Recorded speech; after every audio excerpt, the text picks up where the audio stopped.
প্রিয় শিক্ষার্থীরা, তোমাদের সকলকে স্বাগত জানাচ্ছি। নবম দশম শ্রেণীর চলতরি চ্যাপ্টার নিয়ে আজকে তোমাদের সাথে আলোচনা করব। তো তোমাদের মনোযোগ আকর্ষণ করছি। চ্যাপ্টারটা তোমাদের কাছে নতুন, তো আমি শুরু থেকে চেষ্টা করব একটু ডিটেলস আলোচনা করার জন্য। তোমরা মনোযোগ দিয়ে ক্লাসটা দেখবে। এখানে শুরুতে আমরা কিছু প্রতীক চিহ্ন পড়ব। প্রতীকগুলো হচ্ছে, যেমন শুরুতে আমরা এরকম একটা বড় দাগ, একটা ছোট দাগ থাকতে পারে। এই সিম্বলটা হচ্ছে কোষ বা সেল। তাহলে বড় দাগটা ইন্ডিকেট করবে প্লাস, ছোট দাগটা ইন্ডিকেট করবে মাইনাস। তাহলে যেখানে তুমি এরকম সিম্বল দেখবে, বড় ছোট, বড়টাকে আমরা পজিটিভ টার্মিনাল ধরবো আর ছোটটাকে নেগেটিভ টার্মিনাল ধরবো। যদি এরকম থাকে, ধরো একটা প্লাস একটা মাইনাস থাকে, তারপর আবার প্লাস মাইনাস থাকে, তাহলে এটা হচ্ছে একটা ব্যাটারি। মানে কম্বিনেশন অফ সেল, মানে অনেকগুলো কোষের সমষ্টি বা সমবায়কে আমরা বলতে পারি ব্যাটারি। তাহলে কোষ এবং সেল, এই কোষ বা সেল এবং ব্যাটারি, এই দুইটা বিষয়ের পার্থক্যটা বুঝতে পারছো আশা করি। এরপরে এরকম জিগজ্যাগ যদি থাকে, এটার নাম হচ্ছে রোধ বা রেজিস্ট্যান্স। তারপরে হচ্ছে, যদি এরকম রোধের মাঝখানে এরকম কেটে তীর চিহ্ন দেওয়া হয়, এটার নাম হচ্ছে পরিবর্তনশীল রোধ। মানে যে রোধটাকে আমরা চাইলে আমাদের ইচ্ছা অনুযায়ী তার মান পরিবর্তন করতে পারি। ধরো রোধের ভ্যালু এখন 5 ওহম আছে, আমি এটাকে যদি এখানে একটা এরকম কাটার মতো থাকে, এটাকে যদি আমি এরকম আনা নেওয়া করি, তাহলে রোধের মান চেঞ্জ হয়। তাহলে 5 থেকে এটাকে যদি একটু সরাই দিই, এটা 10 ওহম 20 ওহম এরকম হয়। তার মানে এটা হচ্ছে পরিবর্তনশীল রোধ।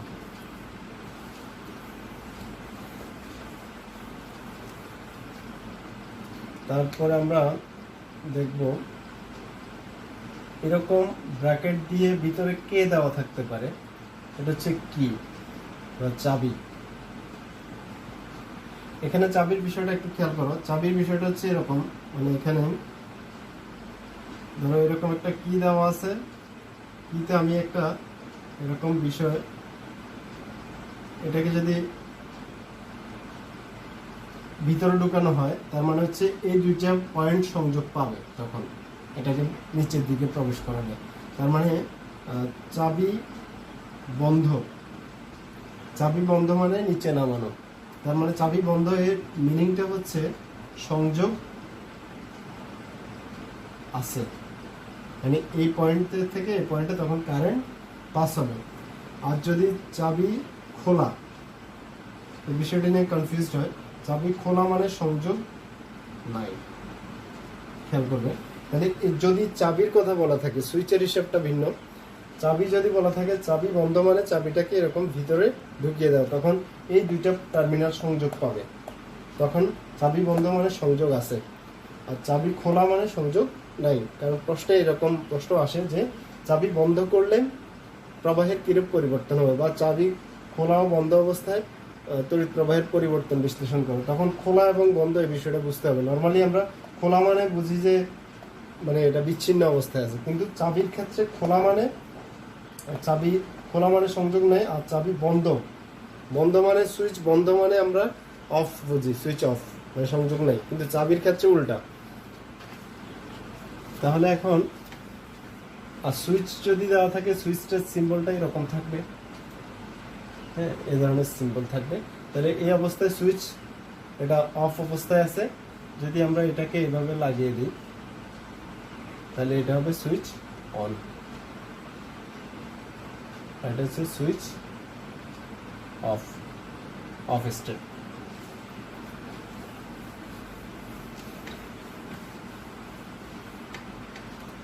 তারপর আমরা দেখব এই ধরনের যদি পেঁচানো থাকে, এটার নাম হচ্ছে আবেশক বা ইন্ডাকশন কয়েল বলা হয়, ইন্ডাকশন কয়েল। তারপর হচ্ছে এই ধরনের একটা বড় দাগ, ক্রমান্বয়ে ছোট হবে দাগগুলা, এটার নাম হচ্ছে ভূ সংযুক্ত। বা গ্রাউন্ডেড বা গ্রাউন্ড বোঝানো হয়। ভূসংযুক্ত বা গ্রাউন্ড বোঝাতে আমরা এই ধরনের একটা সিম্বল ইউজ করব। তাহলে এই সিম্বলগুলোই আমাদের মূলত গুরুত্বপূর্ণ, যেগুলা আমাদের কাজে লাগে। আচ্ছা, আরেকটা বিষয় আছে, সেটা হচ্ছে এই ধরনের একটা সিম্বল থাকবে, এটার নাম হচ্ছে ফিউজ। মানে যে বর্তনীতে যে আমরা ফিউজ ব্যবহার করি, ফিউজের সিম্বলটা হচ্ছে এই টাইপের। তোমরা এই সিম্বলগুলো আগে পড়ে নিবে।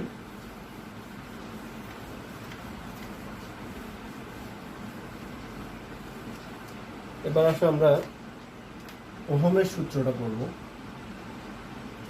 বর্তনীতে শুরুতে আছে ওহমের সূত্র। ওহমের সূত্র হচ্ছে স্থির তাপমাত্রায়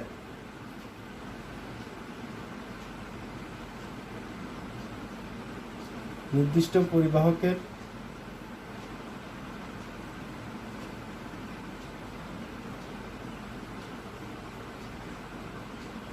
মধ্য দিয়ে যে পরিমাণ তড়িৎ প্রবাহ চলে তা পরিবাহকের দুই প্রান্তের বিভব পার্থক্যের সমানুপাতিক। তাহলে স্থির তাপমাত্রায় কোনো পরিবাহকের মধ্য দিয়ে, ধরো এরকম একটা পরিবাহক এ বি, তাহলে এ বি পরিবাহকের মধ্য দিয়ে আই কারেন্ট যাচ্ছে ধরে নেই। তাহলে যে কারেন্টটা যাচ্ছে এটা দুই প্রান্তের বিভব পার্থক্যের সমানুপাতিক। তাহলে এর বিভব যদি ভি এ, এর বিভব যদি ভি বি ধরি, তাহলে ওহমের সূত্র অনুসারে আই সমানুপাতিক ভি এ মাইনাস ভিবি। এখানে যদি V A greater than VB হয়, তাহলে আমরা লিখতে পারি ভি এ মাইনাস ভিবি। আর যদি ভিবিটা বড় হয়, বি এর বিভব, তখন উল্টা দিকে কারেন্ট যাবে, তখন হবে ভিবি মাইনাস ভিএ। তাহলে যে পয়েন্টের পটেনশিয়াল বেশি ওটার থেকে কমটা বিয়োগ হবে। তাহলে এটাকে যদি আমরা ভি ধরে নিই, আই সমানুপাতিক ভি, ভিএ মাইনাস ভিবি এর পরিবর্তে, তাহলে সমানুপাতিক চিহ্ন উঠাই দিলে এখানে একটা ধ্রুবক আসবে। এই ধ্রুবকটা হচ্ছে জি। জিটাকে বলা হয়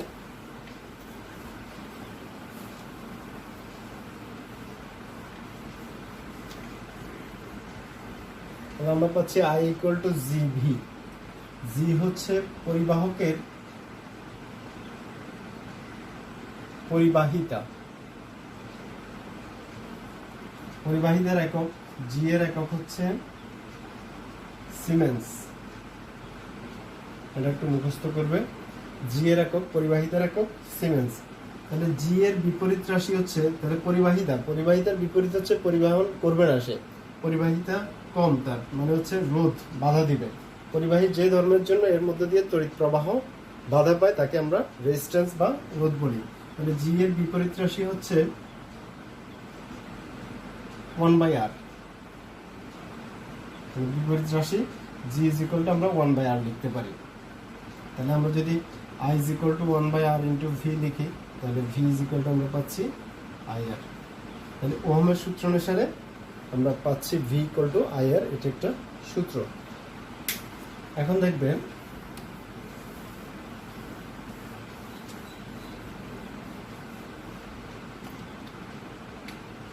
যদি আমরা ওহমের সূত্র অনুসারে ভোল্টেজ বনাম তড়িৎ প্রবাহ, এদিকে ভি, এদিকে যদি আই নিই, তাহলে আই ভি লেখচিত্রটা হবে এরকম।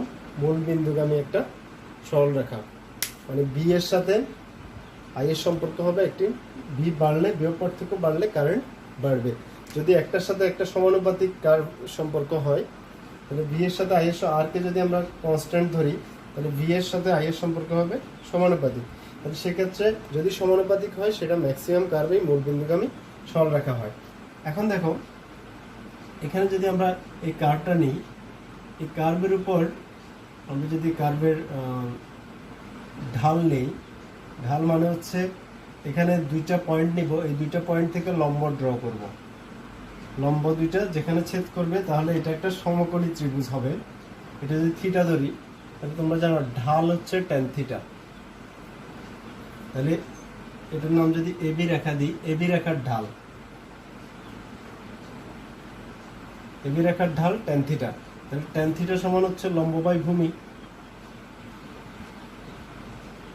তাহলে দেখো লম্ব অক্ষে আমার এটা হচ্ছে ভূমি মানে x অক্ষ, আর উলম্ব অক্ষ হচ্ছে লম্ব বা উলম্ব অক্ষ হচ্ছে y। তাহলে y অক্ষ আমার ইন্ডিকেট করতেছে i কে, x অক্ষ ইন্ডিকেট করতেছে v কে। তাহলে x অক্ষের যেটা সমান্তরাল এটা হচ্ছে v, y অক্ষের সমান্তরাল যেটা সেটা হবে i এর মান।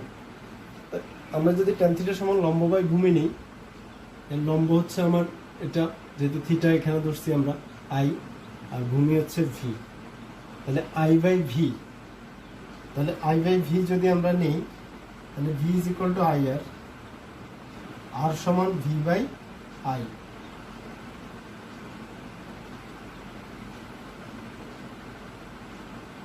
তাহলে 1 by r is equal to i by v। তাহলে i বাই v এটা কি বোঝাচ্ছে? 1 বাই r মানে g, তাহলে এটা g বোঝাচ্ছে, g সমান হচ্ছে আমার i বাই v। এটা বোঝানোর উদ্দেশ্য হচ্ছে এই চিত্রানুসারে এবি রেখার ঢাল কি নির্দেশ করে, এটা প্রশ্ন আসতে পারে। এবি রেখার ঢাল কি নির্দেশ করে? তাহলে এবি রেখার ঢাল নির্দেশ করে হচ্ছে পরিবাহিতা। এখানে অপশনে থাকবে পরিবাহিতা, রোধ, তারপরে ভোল্টেজ, এগুলা দেওয়া থাকতে পারে। তাহলে এবি রেখার ঢাল আমরা বুঝবো হচ্ছে পরিবাহিতা নির্দেশ করে। এখন দেখো আরেকটা বিষয় একটু আলোচনা করি।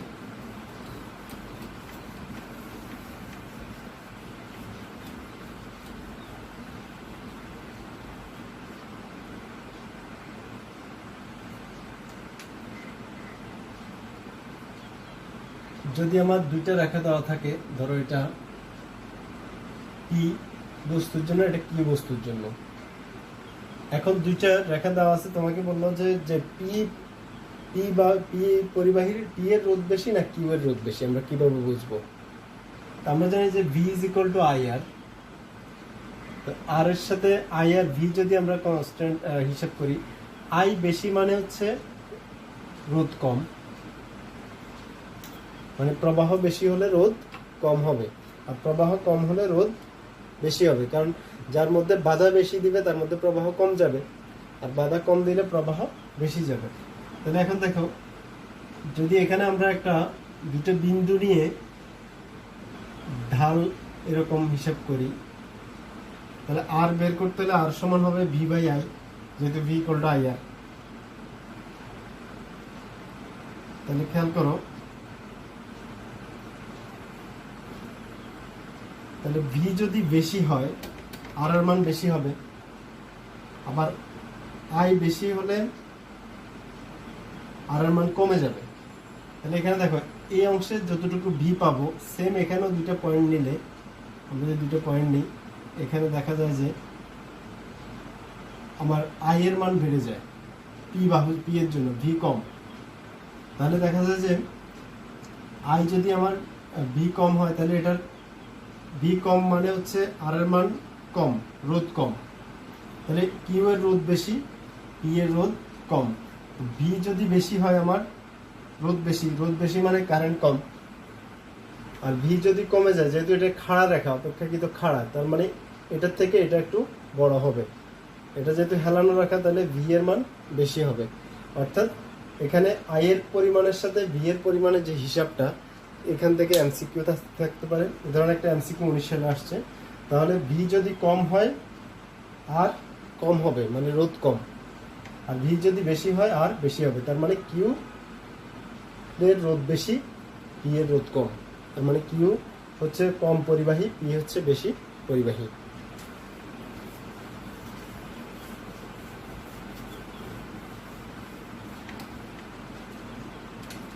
আর একটা সূত্র হচ্ছে তড়িৎ প্রবাহ আই সমান কিউ বাই টি।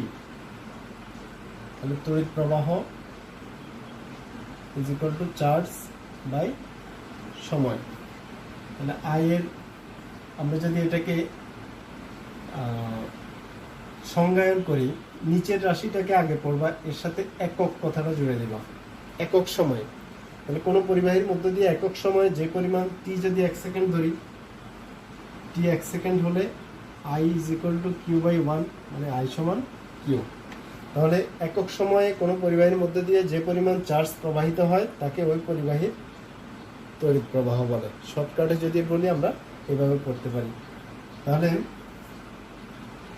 আই এর একক হচ্ছে অ্যাম্পিয়ার, কিউ এর একক কুলম, এটা একক সেকেন্ড। তো এখানে আরেকটু যদি আমরা মডিফাইড করি তাহলে প্রস্থচ্ছেদের বিষয়টা নিয়ে আসতে পারি।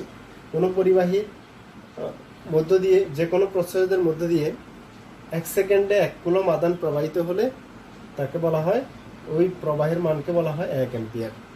আবার যদি আমরা বলি কোনো পরিবাহীর মধ্য দিয়ে, পরিবাহীর যে কোনো প্রস্থচ্ছেদের মধ্য দিয়ে 1 সেকেন্ডে 1 কুলম আদান প্রবাহিত হলে তাকে, তার পরিমাণকে বলা হয় 1 অ্যাম্পিয়ার। তাহলে আমরা দুইটা শিখলাম।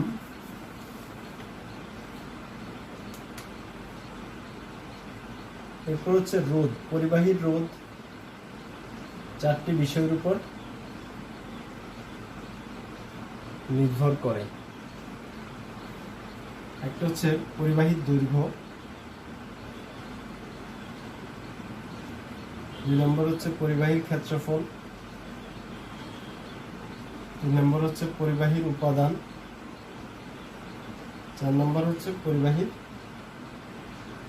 তাপমাত্রা। এই 4টি বিষয়ের উপর নির্ভর করে হচ্ছে পরিবাহীর রোধ। তো সেক্ষেত্রে পরিবাহীর রোধ হচ্ছে দৈর্ঘ্যের সমানুপাতিক, রোধ ক্ষেত্রফলের ব্যস্তানুপাতিক।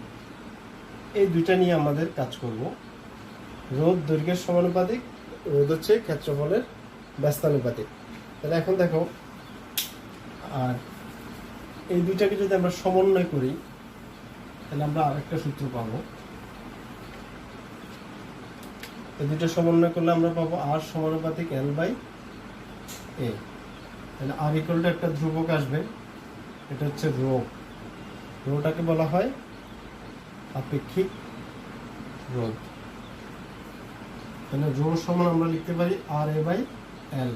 আমরা যদি রো এর একক বের করি তাহলে আর এর একক হচ্ছে ওহম, ক্ষেত্রফলের একক মিটার স্কোয়ার, দৈর্ঘ্যের একক মিটার। তাহলে আপেক্ষিক রোধের একক ওহম মিটার। তাহলে R equal to rho L by A. এখন দেখো, চিকন তারের রোধ বেশি, চিকন তার মোটা তার অপেক্ষা চিকন তারের রোধ বেশি কেন, এটা যাচাই করতে বলা হলো। তাহলে মোটা তার অপেক্ষা চিকন তারের রোধ বেশি। তাহলে এটা আমরা কিভাবে ব্যাখ্যা করব? এটা ব্যাখ্যা করব আমরা রোধের দ্বিতীয় নির্ভরশীলতার উপর ভিত্তি করে। আমরা জানি আর সমানুপাতিক 1/a, অর্থাৎ প্রচ্ছদের ক্ষেত্রফল বেশি হলে রোধ কম হবে, যেহেতু ব্যস্তানুপাতিক সম্পর্ক। তাহলে মোটা তার, একটা মোটা তার যদি আমরা হিসাব করি, মোটা তারের প্রচ্ছদের ক্ষেত্রফল যতটুকু, একটা চিকন তারের প্রচ্ছদের ক্ষেত্রফল তার কম। তাহলে এখানে যদি জায়গা বেশি হয়, ধরো একটা বড় রাস্তা, ব্রিজটা যদি বড় হয় তাহলে ওই ব্রিজে ওটার মধ্যে দিয়ে অনেক মানুষ যেতে পারে। আর যদি খুবই সরু একটা কালভার্টের মতো হয় তাহলে সেখানে তার মধ্যে দিয়ে কম যেতে পারে। তার মানে বেশি যাওয়া মানে হচ্ছে কারেন্ট বেশি যাচ্ছে। তো এখানেও এরকম, এটা যেহেতু জায়গাটা বেশি, প্রচ্ছদের ক্ষেত্রফল বেশি, তাহলে এর মধ্যে দিয়ে বেশি ইলেকট্রন যেতে পারবে। তো সেক্ষেত্রে তার জায়গা বেশি হওয়ার কারণে তাদের মধ্যে সংঘর্ষের পরিমাণ কম হবে, মানে রোধ কম।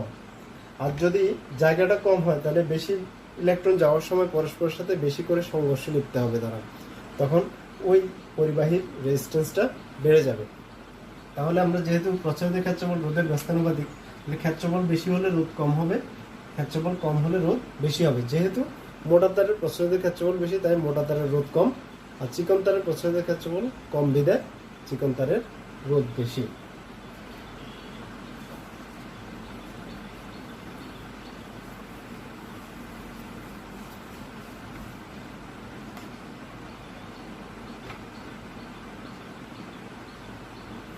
ওহম রোধের একটি তারকে টেনে দ্বিগুণ লম্বা করা হলো। তারের পরিবর্তিত রোধ কত? তাহলে খেয়াল করো, 15 ওহম রোধের একটি তারকে টেনে দ্বিগুণ লম্বা করা হলো। তাহলে প্রাথমিক দৈর্ঘ্য যদি আমরা ধরি L1 সমান L, পরিবর্তিত দৈর্ঘ্য হচ্ছে প্রাথমিক দৈর্ঘ্য, যেহেতু তারের দৈর্ঘ্য আমরা জানি না, এটাকে ধরে নিই পরিবর্তিত দৈর্ঘ্য 12। তো যেহেতু একই তার, একই ধরনের তার, কোনো একটা তারকে আমি এভাবে টেনে লম্বা করলাম, তাহলে তারের উপাদান তো আমার চেঞ্জ হয় না। যদি তামার তার হয় এটা তামাই থাকবে, তাহলে রো একই থাকবে, কারণ রোটা হচ্ছে এক এক পদার্থের জন্য এক এক রকম, কিন্তু একই পদার্থের জন্য এটা কোনো পরিবর্তন হয় না। তাহলে প্রাথমিক রোধ হচ্ছে আমার 15 ওহম, পরিবর্তিত রোধ আমাকে বের করতে হবে। আর আমরা জানি R = rho L by A, তাহলে R1 দিয়ে যদি লিখি rho L1 by A1, R2 দিয়ে যদি লিখি রো L2 বাই A2। এটা 1 নম্বর, এটা 2 নম্বর ইকুয়েশন ধরলাম। তাহলে এখানে রো ঠিক থাকবে যেহেতু তারের উপাদান একই। এখন আমরা যদি দুটাকে ভাগ করি, R1 by R2, rho L1 by A1, A2 by rho L2, তাহলে R1 বাই R2 সমান L1 A2 L2 A1।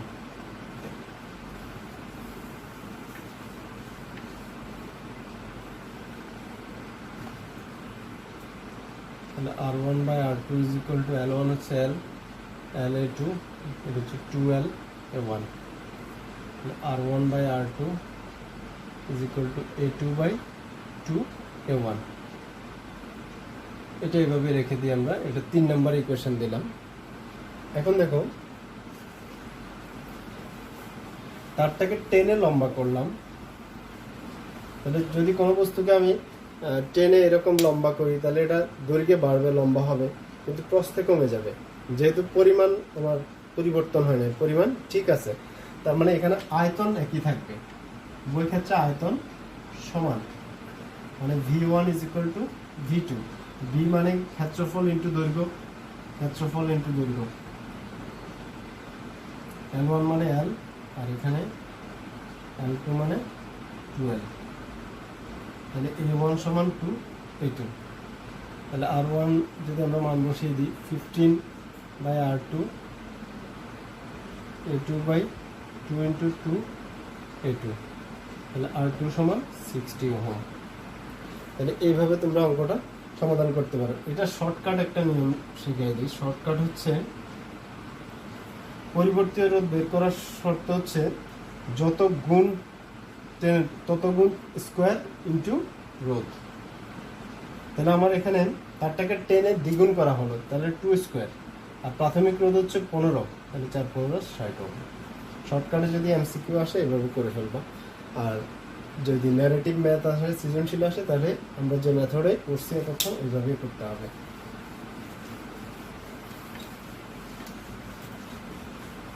আমরা একটু আপেক্ষিক রোধের সংজ্ঞাটা দিই, এরপরে R = ছিল রো L বাই A, তাহলে রো সমান RA বাই L।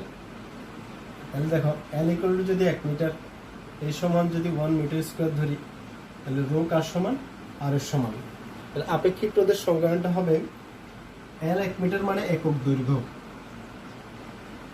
আর এটা হচ্ছে একক প্রচ্ছদের ক্ষেত্রফল, যেহেতু 1 মিটার স্কোয়ার। তাহলে একক দৈর্ঘ্য ও একক প্রচ্ছদের ক্ষেত্রফল বিশিষ্ট কোনো পরিবাহীর রোধকে ওই পরিবাহীর উপাদানের আপেক্ষিক রোধ বলে। আপেক্ষিক রোধের সংজ্ঞাটা পরীক্ষায় আসে, একক দৈর্ঘ্য ও একক প্রচ্ছদের ক্ষেত্রফল বিশিষ্ট কোনো পরিবাহীর রোধকে ওই পরিবাহীর উপাদানের, যেহেতু রোধটা তখন রো এর সমান, পরিবাহীর উপাদানের আপেক্ষিক রোধ বলে। তো তোমরা এতটুকু অংশ পড়বে, আমরা পরবর্তী ক্লাসে রোধের সমবায় নিয়ে আলোচনা করব। এ পর্যন্ত তোমরা রো এবং ওহমের সূত্র এই সংক্রান্ত বিষয়গুলো পড়ে ফেলবে। সবাইকে ধন্যবাদ।